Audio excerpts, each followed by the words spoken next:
pleasure to be here, and thank you, Yogi, especially for inviting me to talk to you today. So I'm going to give a presentation about some introductory remarks about quantum computing. I'm going to say a few things in particular about quantum finance, and then I'll be talking about our tiket quantum development kit. So just a little bit of background about the company that I work for. So Cambridge Quantum Computing started in 2014. We actually have a very interesting origin story. Our founder and CEO, Ilyas Khan, was chairman of the Stephen Hawking Foundation. And in 2014, Hawking told Ilyas, I think quantum computing is going to be big. You should get into this business. And so it really was Stephen Hawking that led to the development of our company. We do have about 150 people. We're based in the UK, but we have people in North America and in Tokyo. I'm joining you today from Portland, Oregon. We have developed quantum software, not the hardware. And so for that, we partnered with IBM and Honeywell and Google and Microsoft and several others. We have four focus areas within quantum software. So we have tiket, the quantum development platform that I'll be talking about today. We have a quantum chemistry application. We have machine learning and natural language processing, as well as cybersecurity. And the big news about 6 weeks ago is that we are merging with Honeywell's quantum group. So they're spinning that out, and we're merging with them to form a new company which doesn't have a name yet, and that should happen in the next few months. The combined new merged company should have about 350 people, which will make us by far the largest quantum computing company in the world, and the only fully comprehensive quantum computing company in the world with both hardware and software. I realize this is a mixed audience, so I wanted to just spend one or two slides talking about what quantum computing is. So I kind of think of it sometimes as a coin, where a normal bit is like a coin on a table. It can be heads or tails, 1 or 0, exclusively. It has to be one or the other. But a quantum bit, which is how quantum computers think, they can be a mix of the two. And it's sort of like a coin flipping in space, where it can be variable and continuous between them.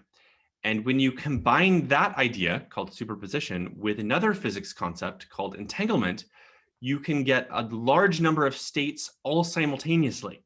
And that's why we're so excited about quantum computing. So how do you actually do this? What is the point of quantum computing? It turns out that the molecular simulations are very difficult for normal computers. And to illustrate just how bad and difficult this is, so let's take my favorite molecule, caffeine, which has only 24 atoms. If you were to use a normal computer to simulate this, it would take a computer about 1 to 10% of the size of the Earth. So that's theoretically possible, but it would be kind of impractical to have a computer that size. A slightly larger molecule, say penicillin, with only 41 atoms, that would take a computer the size of the whole universe. So that is not just impractical, that's theoretically impossible. And on the other hand, quantum computers could do this quite efficiently. It's only a modest number of qubits that you need to simulate these types of molecules. So quantum computers aren't just a faster computer, they are so much more powerful, they could be used to solve problems that we never could have hoped to have solved using normal computers. Quantum computers really do exist. This is not just science fiction buzzwordy type silliness. They really do exist. We know of over 100 of them in the Western Hemisphere alone. There are many different approaches being used. So there's the superconducting approach from IBM and Google and Rigetti. There's ion trap from Honeywell and IonQ. There's photonic from Xanadu and PsiQuantum. You might have seen PsiQuantum yesterday raised a tremendous amount of money. They raised $450 million at a $3.1 billion valuation for their approach. So there's serious money being put into this. It is not just the number of qubits that's important. It was a few years ago that the industry really started taking note of this, and IBM started popularizing this term, which they call quantum volume. And it's kind of a complicated formula, but it takes into account not just the number of qubits, but the quality of the qubits, because they have an error rate. And so that's really the metric that we pay attention to now. This is how much progress has been made in quantum volume the past few years. And it's quite a bit faster than Moore's law. So you see that the blue line there is the progress made by IBM. The orange line is the progress made by Honeywell. And actually, I should have updated it. Just a few days ago, they added one more dot, a quantum volume of 1024. And that yellow dot up there is the quantum volume of ion Q for the machine they expect to be coming out shortly. They claim it will have a quantum volume of 4 million, which will be fantastic if it's true. I only put an asterisk there because it hasn't been confirmed by outside groups. But regardless of the details, you see that incredible progress has been made in quantum computing hardware the past few years, and we have every reason to expect that it will continue to stay at this rate of progress. Right now, the quantum computers that exist aren't incredibly powerful. They can do things which are difficult for a normal computer to do, but they're not revolutionary. And there's actually a term for this era that we're in right now. It's called NISQ, or Noisy Intermediate Scale Quantum. And what NISQ says is that we have maybe 100-ish qubits. There's still a relatively high error rate. We can't yet do something called quantum error correction, in which we can actually kind of overlook small little errors that creep into it and resolve them. So we can't quite do that yet. The qubits aren't connected in an ideal way. And so what all this means is that we have to use this hybrid approach where a lot of the heavy lifting is done by classical computers and only some commands are sent to the quantum computers. So right now we're very focused on this hybrid approach. So today I want to tell you a little bit about some of the applications, especially as they relate to finance. So right now in the finance industry, we have kind of simplified models because computers can't handle the real models. We have quite a bit of data though, and it's kind of limited how many batches we can do overnight. And so looking to the future, what we would like to do is having more realistic models of things. We would like more efficient use of data, and we would like faster computations. And so this is the direction that we'd like to move in the finance industry. So we are starting to design financial quantum algorithms. However, we're not quite there yet. It's fine if we don't have perfect control. We understand that there's higher noise thresholds and that we're fine combining classical and quantum resources, but we haven't yet proven speedups on a lot of the approaches. Ideally, in the future, we will have pure quantum algorithms, and this will happen when we have error correction, and these will have speedups. So this will be a really dramatic thing. We've already started to take moves in this direction, and I'll talk about that more later. And so right now, we have this hybrid approach, as I mentioned. And so a lot of the classical things are done by, a lot of things are done by classical hardware, but we still have some quantum things in there doing some of the quantum calculations. And so I want to double click on this a little bit and tell you some things that could be done in the financial world. So there's three basic areas in finance that we can work in: optimization, machine learning, and simulation. And there's many examples in each of these: portfolio optimization, transaction, arbitrage, stress testing, fraud detection, credit scoring, synthetic data generation, and then different simulations. And so there's many examples of how quantum computers could benefit the financial industry. I want to talk a little bit about each of these. So in optimization, these are ubiquitous. There's optimization problems everywhere in the world, especially financial. And this is when you're trying to minimize or maximize some quantity subject to some constraints. So it could be that you want to say maximize your profit, given that you can only invest so much money in different areas. And it so happens that optimization is something that's very efficiently done by a quantum computer. In fact, in some models, it's actually exponentially faster than classical ones. And so I've given a few examples here with references. If you'd like to take a screenshot, you can look them up later in some of these approaches. They're taking advantage of what's called the QAOA ansatz. And this is a hybrid quantum machine learning algorithm that does some work using classical means. And you notice that there's a lot of banks using it. So I've listed the banks that use these here. So this is an example that we've done. It wasn't for a financial client, but it's an example of an optimization problem. It was actually for DHL, the shipping company. And we ran it on Honeywell's machine. And it was actually for, so it was for shipping, in which they have a cargo container with a finite capacity, and they can put only so many items into it. And so even though we did this for shipping, the financial version of this is pretty obvious. And so we developed our own quantum version of this.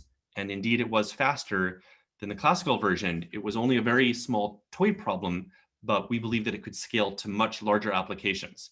And so we are already starting to apply quantum machine learning to real world problems. The second version is machine learning. And this is an example being used by, for example, JP Morgan. And I've given some examples here, as well as some articles that we've done. And this is especially important for hidden Markov type models. And in the long term, we would like to be using this for supervised learning and what's called big data. The final thing is Monte Carlo simulation. And this is actually something that we have a tremendous amount of expertise in. It was believed for several years that quantum Monte Carlo simulations would have a quadratic improvement in speed compared to the classical Monte Carlo. And this wasn't actually proven. It was sort of theoretically believed.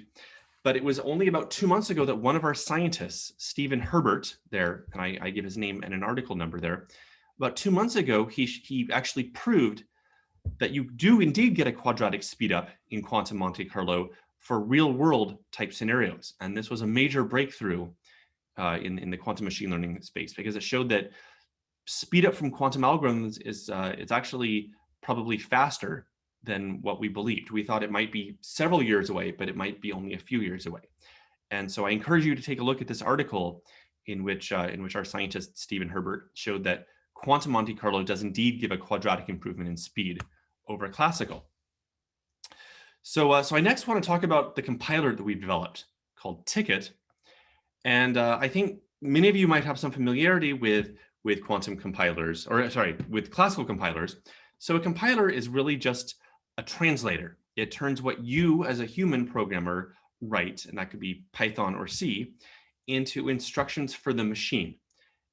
Because the machine, of course, only understands binary. And so a compiler does this translation, and a good compiler not only does the translation, it does it efficiently.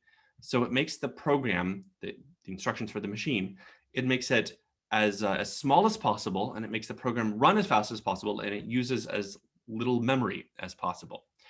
And it's exactly the same for a quantum computer. We have to have compilers, and we would like to make it as efficient as possible. And so this is the schematic for how the stack works for quantum computers. So on the top of the stack here, this is the application. So this could be a financial program or a chemistry program or something. And that program takes advantage of different algorithms. And these could be quantum algorithms in chemistry or machine learning or what have you. All of those in turn rest on tiket. So you need the compiler to translate these algorithms into instructions for the machines. And I've given a few of the different hardware or simulator types right there. So what tiket does at the most basic level is it translates what you type, the program that you write in your favorite quantum programming language, into instructions for your favorite quantum hardware or simulator platform. So there are several different quantum programming languages right now. So there's IBM's Qiskit, there's Google Cirq, there's Microsoft's Q#. So there's several different versions. They're similar, but they're slightly different. Tiket will take the program that you've written in any of those, and it will find the most efficient way to execute your program on the hardware that you've chosen. And you simply add one line to your program. You don't need to do anything complicated. You don't need to know any of the details of the hardware or simulator that you've chosen. You literally just add one line to your program, and tiket will do the rest. And I'll explain more about what that means in a second. This is a comparison of tiket to the other compilers, and you see that if you were to use, for example, Qiskit or Cirq compilers, you're pretty much locked into using one or at most a few other hardware platforms, whereas if you use tiket, you actually can use almost any of the popular quantum hardware platforms. The only exceptions are D-Wave, because that's an annealing approach, whereas tiket assumes a gate-based approach, and Quantum Circuits Inc. We just don't yet have a close enough relationship with them, but we're working on it. And so all of these, you see that tiket offers near universal access to any of the quantum hardware or simulator platforms. And I want to emphasize, if you change your mind, if you say, well, I was using it on IBM's machine and now I want to use Honeywell's machine, you literally just change one line in your code indicating that you want to move, and that's it. You don't need to rewrite your program or include any of the details. Tiket knows everything and it will automatically do that. So how does it do that? So there's actually two steps in this. So the first step is the circuit optimization. And this is just minimizing the circuit itself. The second part is solving the constraints to implement the program on the hardware that you've chosen. So the first part, the optimization, the first thing it does is what's called people optimization. And what that means is it looks through your circuit and it looks for patterns in the gates, in the operations, and it looks for ways that it can rewrite it, which are mathematically identical, but which are faster or which should reduce the error rate. And I'll give a few examples in a second. The second thing it does is it looks for more macroscopic patterns. And so this is much more sophisticated. It has ways of condensing many of the gates down into certain patterns. So for the people optimization, these are some of the examples that it goes through. So the one on the upper left-hand corner, this is 2 CNOT operations in a row. And this is pretty obvious. You know that if you have 2 CNOT operations in a row, that's mathematically identical to nothing. It's just the unity operator. And so tiket knows this, and it will just remove those two and replace it with no operations. These other patterns that it looks for, these are less obvious. If you have some time on your hands, you can check that these are mathematically identical, and they have either less gates or are less prone to have error in them. And so that's why tiket will make these replacements. If you're curious to see all of the patterns and the way that it does this, I encourage you to visit this article that I've listed here. This goes into much more detail about all these people type optimizations that it goes through. So the second thing that it does, after it makes the circuit as small as possible, it tries to find the most efficient way to implement it on the hardware that you've chosen. And for this, it needs to take into account a few things. So the first thing it needs to take into account is how the qubits are connected on the hardware that you've chosen. And the second thing it needs to do is it needs to take into account the gates that are native. And so for examples of this, here are 3 different superconducting quantum hardware platforms by Google, IBM, and Rigetti. You'll immediately notice that even though these are all superconducting, the qubits are laid out in very different ways. And so this means that the qubits can only interact with the ones which are directly adjacent. So there's very different interactions that are going on in these different platforms. And the gates that are native to these platforms are very different. And these aren't, of course, these aren't native, these aren't necessarily the gates that you would use in your program. So some translation needs to go on. So tiket knows all this already. On the back end, it has all the information about the qubits and the native gates. So it will do all of this translation for you. And to understand why this is so important, this is an example of a problem that you might run into. So on the top part of the screen, this is IBM's Melbourne device. And you'll see that at most, there are 4 qubits coupled together. So you see that at most, some of the qubits are talking to 3 others. On the bottom half of the screen, this is a typical quantum circuit. And you see that there are some 5 qubit couplings. So the 2 qubits at the bottom there, they're talking to not only the 3 qubits on top, but also the one next to it. And so that's a 5 qubit coupling. So naively, you might think there's no way that I could run this circuit on that hardware. That's actually not the case. You can run it, but you have to do something called a swap. And it's possible to flip them around. So you switch the information of one qubit and another. You can do this with a few CNOT gates. But of course, this is expensive, computationally speaking. You don't want to do this unless you have to.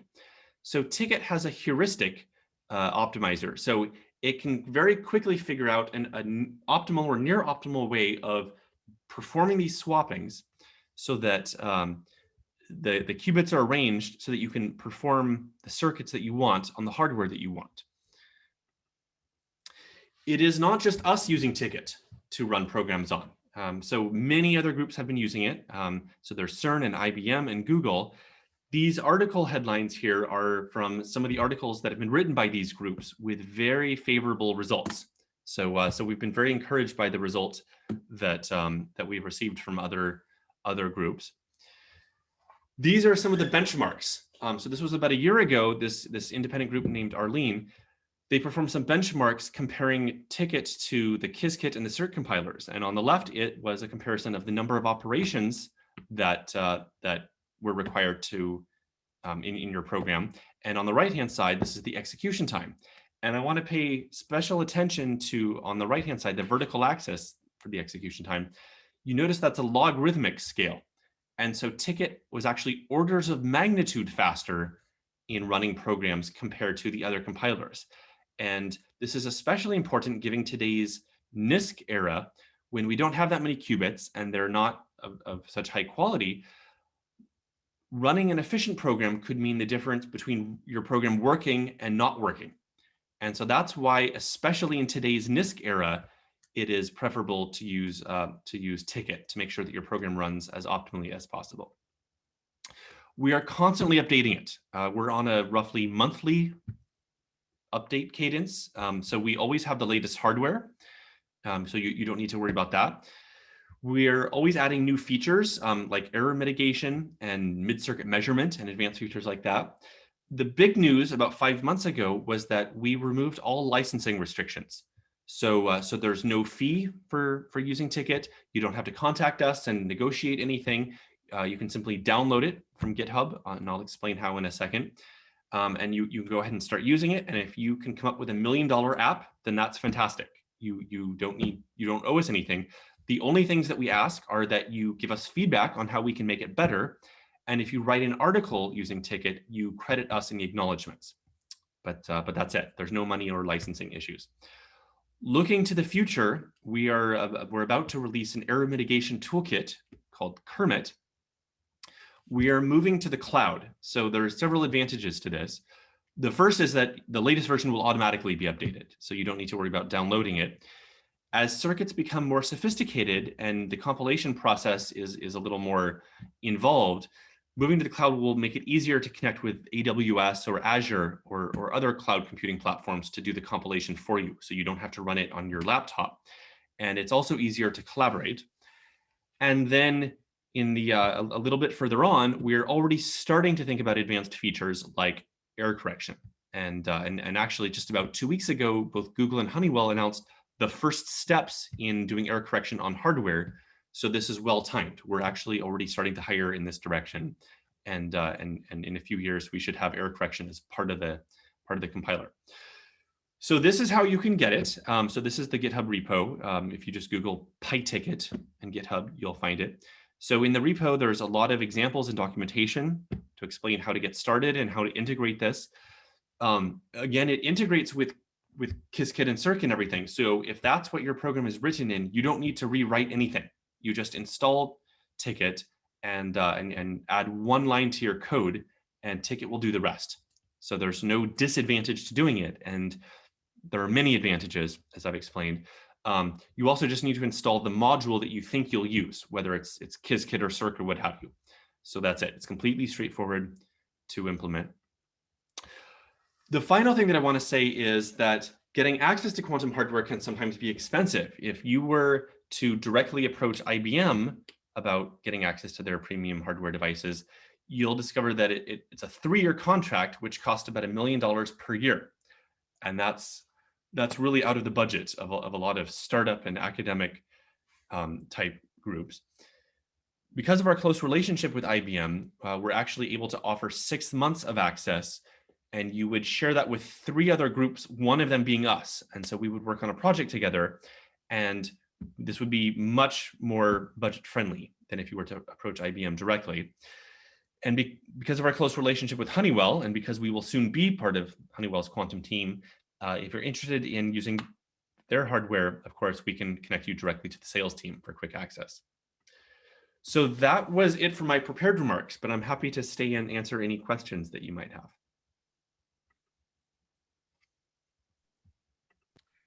I'm still unable to start my video, by the way. Sorry?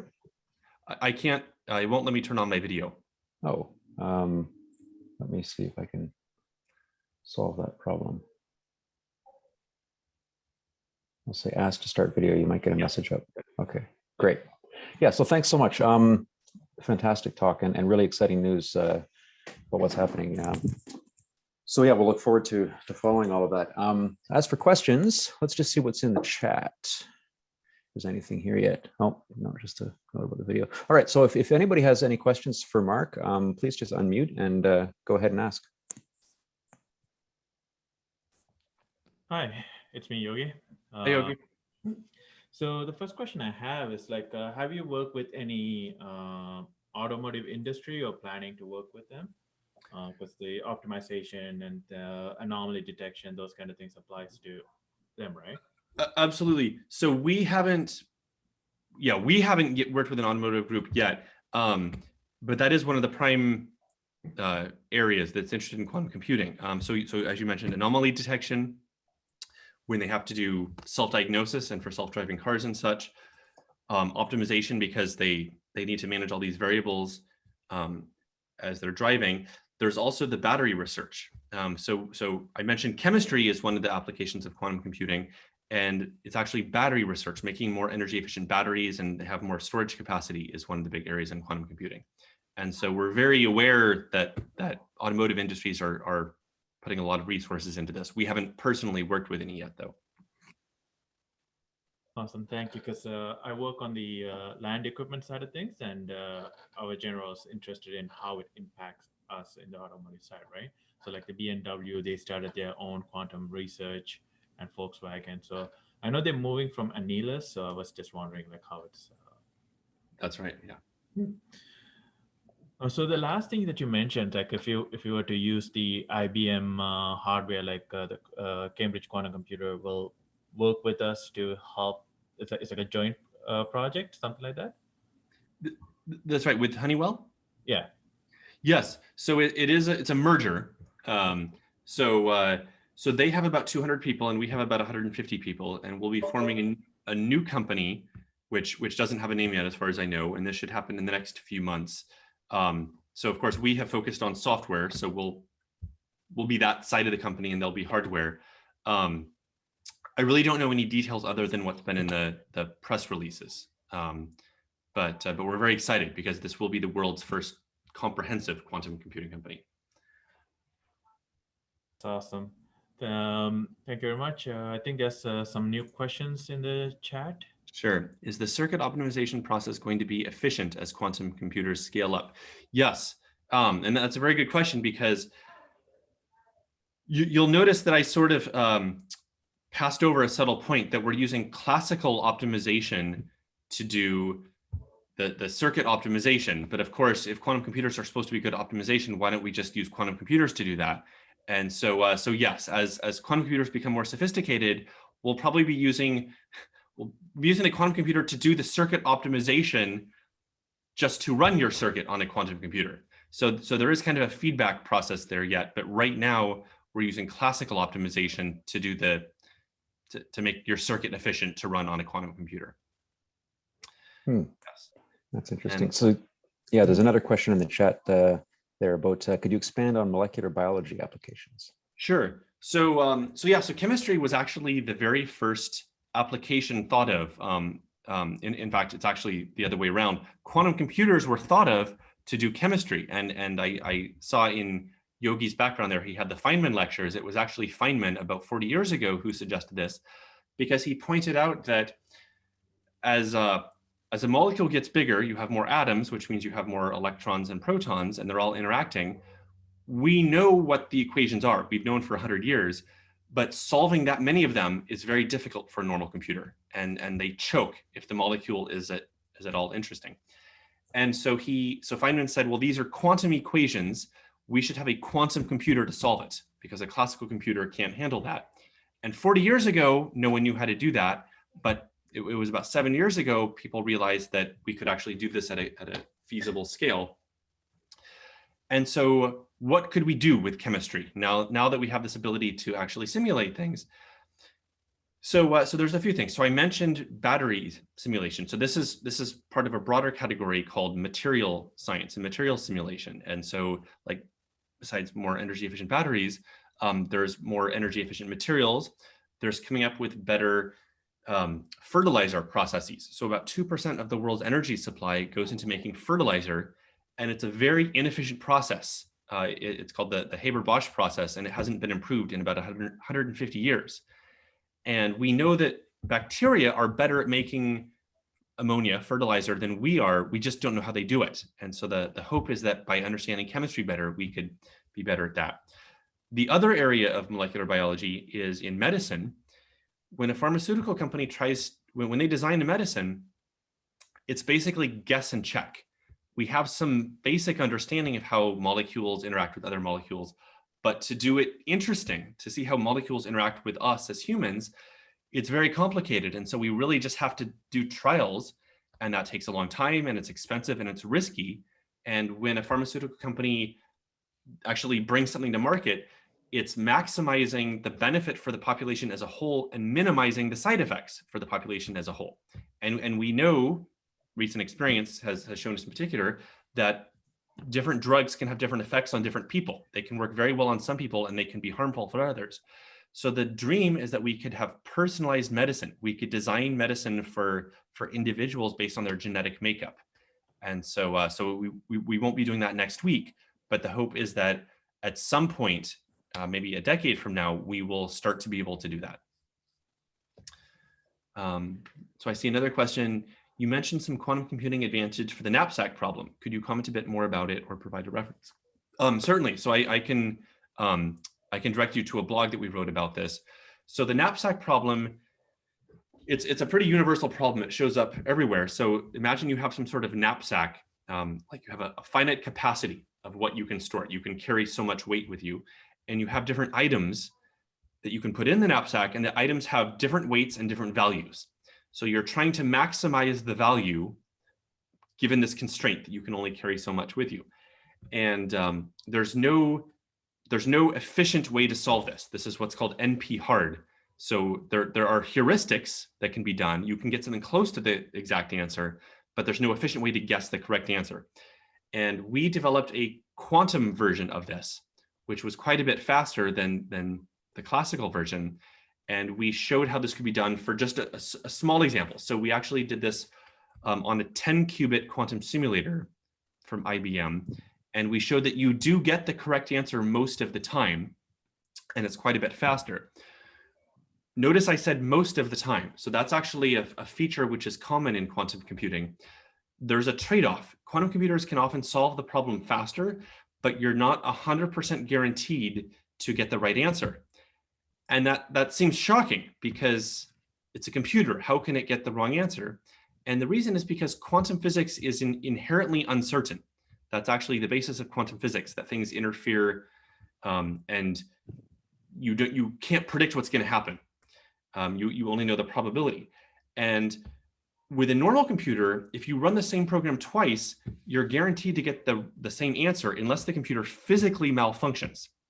Whereas with a quantum computer, you can run it multiple times and get different answers each time, and that's perfectly acceptable. Nothing went wrong. That's really just how quantum physics works. And so often what happens is that you have to run your quantum algorithm many times, and you look at the histogram, right? Like the aggregate total of how the outcomes are, and that's really the important quantity. Often what will happen is that you'll run it many times, and the correct answer will peak. You'll get the correct answer most of the time, but not 100% of the time. And so the reason I'm explaining all this is with the knapsack problem, we were able to get the correct answer most of the time. And that's really what you would expect. So what types of physics can quantum computing do better? We're just learning which types of quantum physics. So I mentioned chemistry is something. It can simulate particle physics often, because that's really what the quantum calculations are doing, is that you're using these qubits, which you can think of as spin 1/2 particles, fermions. So it can simulate those much better. We really don't know the answer. We're only scratching the surface of what we can do with a quantum computer. Back to the knapsack problem. What is the complexity of the quantum computer solver? I don't remember whether it was quadratic or exponential. My intuition is that it's quadratic, just because it's sort of a searching type thing, which is quadratic, based on something called Grover's algorithm, but I would have to check with you on that.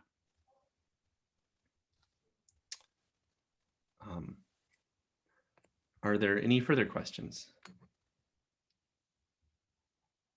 And again, feel free just to unmute and ask your question rather than typing it into the chat.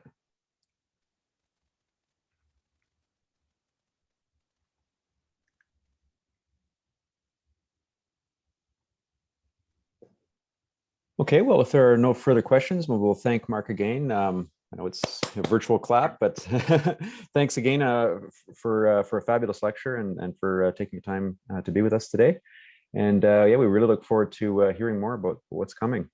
Absolutely. Thank you again. And I hope I can present to you guys again. We'd love that. Okay, we'll see everyone Right. in 1 month. Until then, have a great rest of the summer and take care. Bye-bye.